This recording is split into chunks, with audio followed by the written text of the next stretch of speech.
In a year, he married again, a school teacher who was boarding at my grandmother's house. Okay, but Moo came and adopted you, didn't I she? was getting to that Okay. right now. This is connects it together. Okay.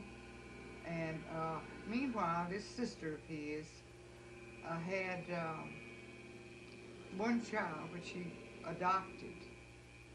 She couldn't have any children, and they wanted a child desperately, especially a little girl.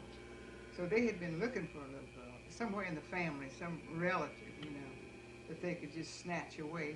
And of course, that was You. me. I fit the whole bill right there. So one day they were at my grandmother's house, and I cried all the time. I was in the process of doing one of those long, drawn out.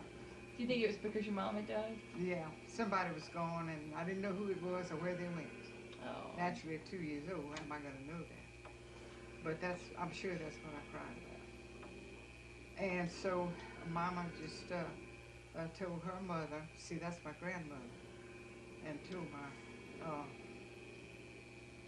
let's see, Moo. uh, no, what did I say there? Mama told my grandmother. But To you were pack my referring to to Moo. pack my clothes, she was taking me home with her. And they lived in Franklin, Louisiana. Papa was How far away was it? Marksville. It's in the lower part of the state. Must be around 70 miles, something like that. And then her husband is the one I call Papa. And he came, he was the head of the household. So I fit into that. And So you were adopted at that point by your aunt, who was Moo, by my aunt, right. and then you started calling her Mama. Didn't know. Eventually, she was my mama. And that's the only mother you remember, The only probably. one, and she is, you might say my mama did, but I don't know my mother, don't know what she looked like. Well, we have one good picture of her. She's pretty. Did she look like Moo? No. Of course, I didn't know my mother. But the picture I had, she didn't didn't look like my mother at Oh, all. I think Moo was pretty. She grew prettier all the time. The older she got, the prettier she was. And she softened so much. Yeah, mama was great. Mhm. And she thought I was terrific. She did? Yeah, she really did. Well, you treated her pretty good. She treated me good too. Yeah. And So so we lived in Franklin, Louisiana. We lived in this, rented this great big, sort of an antebellum home. And let's see, So what was Pooh doing then? he was. I was going to get to that. He was an agricultural county agent for the farmers. He was a cotton ginner. Okay. And he was absorbed in cotton up to here. And that was his life, and he just loved it. And he had several gins, different places. And he would be up and down financially. Some years we'd have a lot. And Mama says, if you don't get it in the fall, you don't get it at all. So you better get what you want while we're ginning cotton. And but we had a good life and had everything we needed. And What was Moo doing? oh, Mama was always doing something.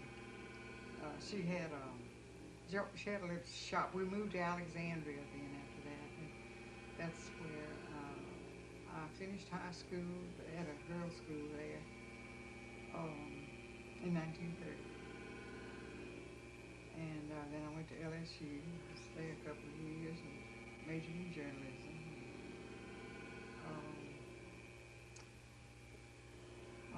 Was Moo like in real estate, or did she do? Yeah, here Other she things? did. She bought Now, this how did block. y'all come into this home right here? Moo. Well, this who we Moo. me and Moo. Mama. Yeah. Oh, Mama bought this place in 1931, and she had. Didn't she buy up a lot of land around here? She bought this whole block on both sides, and she what do you call it when you develop Subdivided it? She subdivided. And sold all those lots on the other side. Sold Avondale Johnson right there. She's a multi-millionaire now. But doesn't live like one. She gave it all away. She sure did. anyway, that lot was hers. She sold those lots, but mostly gave them to members of the family where they could just pick up on the notes and pay it out and have something to work on. And I think Sonny's done wonders with this. He sure has. And it looks so great. He's done really good. Yeah. And they live, pretty tight. So talk about Ardell now. How'd y'all Now, come to Ardell? see, when Mama adopted me, she was there with this boy, 10 years old, living in Franklin, and he was 10 and I was 2. So, let's see now what. How old was he when he was adopted? 10? 10. Really? How old? No, when he was adopted, he was 3. Oh, okay. And they got him off the orphan train. Oh, did they ever find out what happened to his family? Well, I don't know, they had, the mother, I guess, had an illegitimate child, couldn't take care of it, didn't have the money to raise it, and she put it in this Catholic orphanage. And so they got so many orphans in that area that they began to advertise all over the United States that they had so many orphans, and they had to find good homes for them, and that's what the nuns came, and they went down there, and they went house to house, and they had an orphan train that came down, right? and then they had, then they got ready for this big trip. They got all the kids dressed up and in their very best, and it took them then by train all over the United States, to anywhere, places where the people had responded to. To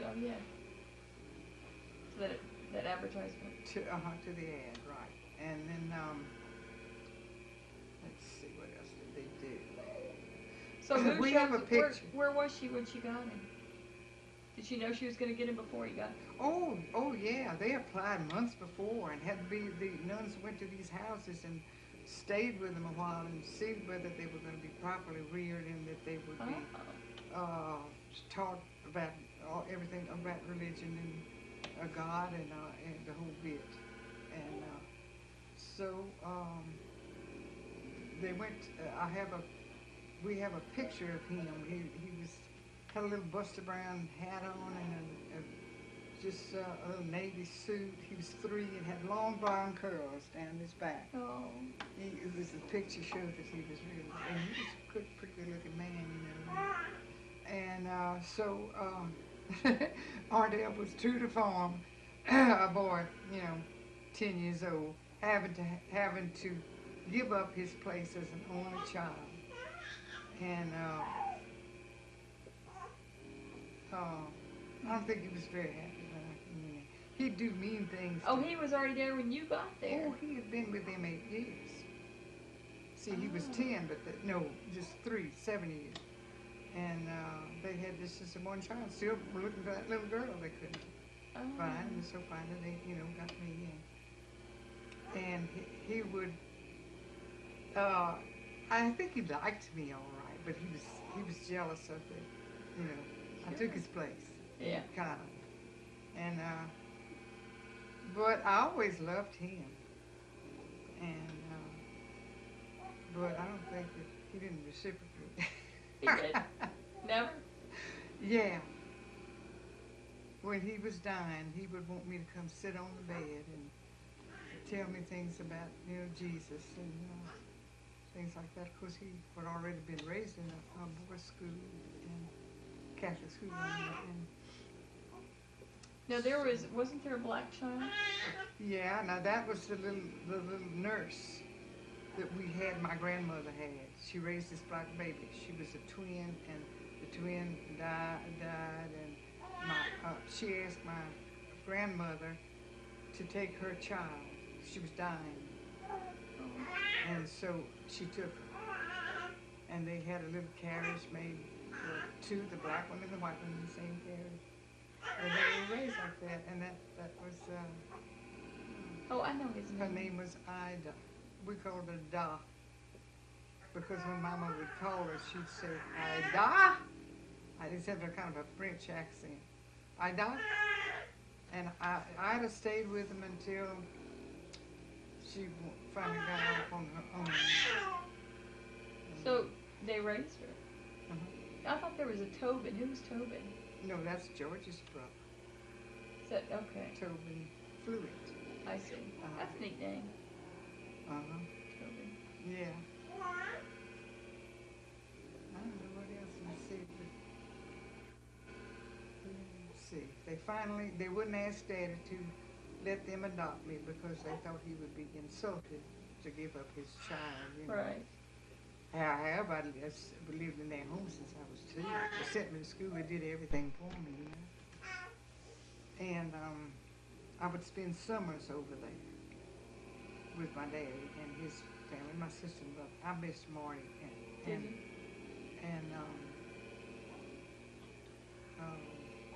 my sister Luby. Yeah. Terrible. I just would You get were rid of. homesick for them. And I love both in both houses. I like to be with them, and so one day I was there visiting them when I was must have been about 6, 8, maybe 10, and got ready to go back home. Now they lived in Marksville by that time, and they would have been visiting with my daddy and came to get me and take me back to the house, and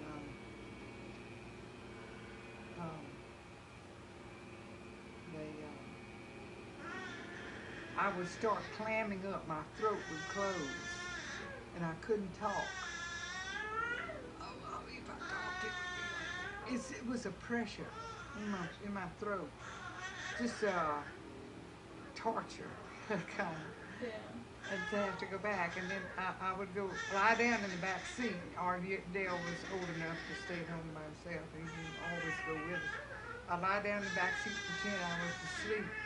And you're really so sad. I wouldn't have to talk, because I couldn't. Oh. It was sad. But all children have something. You know, we don't ever have a perfect childhood. Yeah. And so when we got ready to,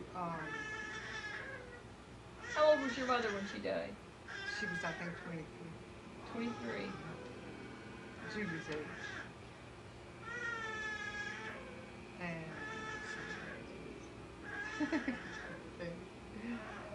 where am I? Which one? Which baby? They're both babies. Yeah? I think she's a baby. Well, let's see. Is there anything that's missing in that? You wanted to know how Mama got hold of this property, you said? Yeah. Well, it was 1931 when she bought it. There was nothing here but that Siberia. You know what we call Siberia. That's all it was there. It was a garage apartment upstairs, like it is now. And then she started, the gas station was moving their business from some little town south of here. And she bought those houses and had them moved. Because she started out with no money practically. And Where'd she get the money to buy all this land? well, they would just force it on her. She would have been a millionaire by now if she'd have just hung on, could have hung on to it. Papa wasn't excited over it all. It wasn't a cotton gin, so he wasn't excited over it, so he couldn't help her with it. And we were just all begging her to give it up. It was too much work for her as she began to get older. So, but she had a separation of property because Papa wasn't a good business manager at all. Eventually lost whatever he had. Really? Wonder why. He just couldn't, wasn't a manager. He was a promoter. He was in the wrong business. And so, one by one, she bought, then they had this whole area of the bayou that goes all the way down to the end down there. And on the other side, and they wanted Mama was always in good graces with the banks. And they wanted her and just begged her to take it. You don't have to give us a dime down. We'll finance you. And Papa said no. There's too much work. He wasn't interested in it. So then we left. You know, we were gone from here 30 years, and Wow. we would of course come back to visit and see about Mama, and she's begging us all the time, come on home. So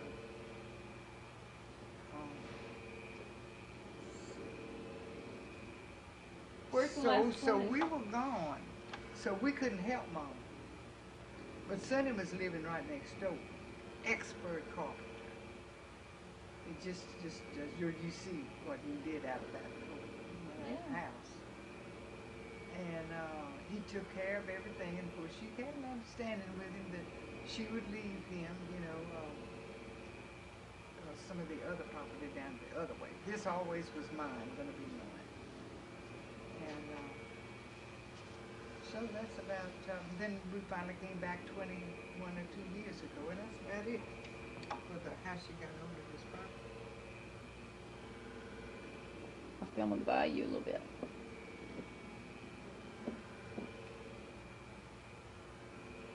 We didn't get into George's property. I was gonna say we missed Daddy and George.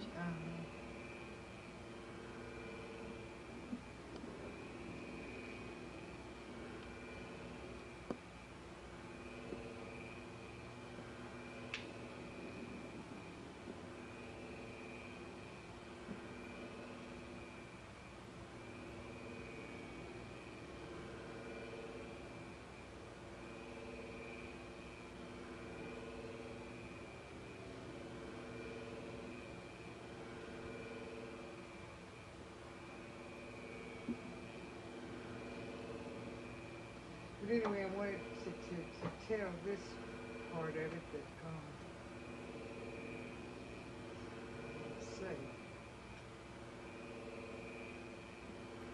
Oh, when we went to visit, when I was about 8, and I was there visiting with Daddy and my sister and brother, and Mama and Papa were going to come get me, take me back home again after my visit there with my daddy. And my brother and I, Marty and Ruby and I, were playing in the backyard. We were riding on a pig of our big hog. We had the best time. And so they called me. Mama called me and said, "Come on, it's time for us to go home." So Ruby and Marty said, "You're not going back. You don't belong with them. You don't belong to that house. You belong to this one. And you just tell them," which is 2 years older than I am, "you just tell them that you're not going. That's all you have to do. Just go in and say, I'm not going. I'm staying here." So, that was the hardest thing for me to do. I just couldn't stand it. But for whatever Ruby would pressure me to do as the second one, second child, I'd usually do it. And so I finally went there, my hands behind my back, and I'm not going home. I'm going to stay here. And of course they were all pretty shocked, and so they went on out to the car and waved goodbye, and I just thought I committed murder, because I knew by that time how much they loved me and wanted me there. Wanted me with them, that's what I'm trying to say. So they left and went home, and I went outside, and I just sat there for a long time by myself. Then I went back into the house, and I said, call Papa to come get me. I have to go back. It's an awful decision. But I'm glad I did. Do you think she would have just left you? Would have left me, yeah. I think she would have honored whatever I wanted to do. And I knew they were grieving. Terrible. That little girl they always wanted, How old were you then? I must have been about 10. Oh, you did that. And they wouldn't adopt me because they didn't want to hurt Daddy's feelings. Like he's giving away his child, Yeah. So it was while I was at LSU, they sent me the papers and told me to sign when I was 18. So that they could hurry and do it before it's too late. Yeah, hurry up and do it. But as soon as it's possible. See, they couldn't do it without Daddy's consent until I was 18. That's the law. I see. So they just did it without asking him. Yeah, they just did. He didn't need to know. He didn't know. No, he didn't need to. I don't know whether they ever did tell him or not. Do you think they did it just for To save legal his- reasons? No, I think he they did that because they didn't want Daddy would have been hurt some, you know. No, I mean, why did they even adopt you at that point? Mom and Papa. Well, I had been living with them since I was 2. I know, but why bother at 18? Well, so I could inherit. Okay, that's what I was saying. Yeah, For legal for reasons. inheritance. Yeah, legal reasons. Yeah, I misunderstood. So it all turned out good, though, in the end. Mm-hmm. Oh, that coffee.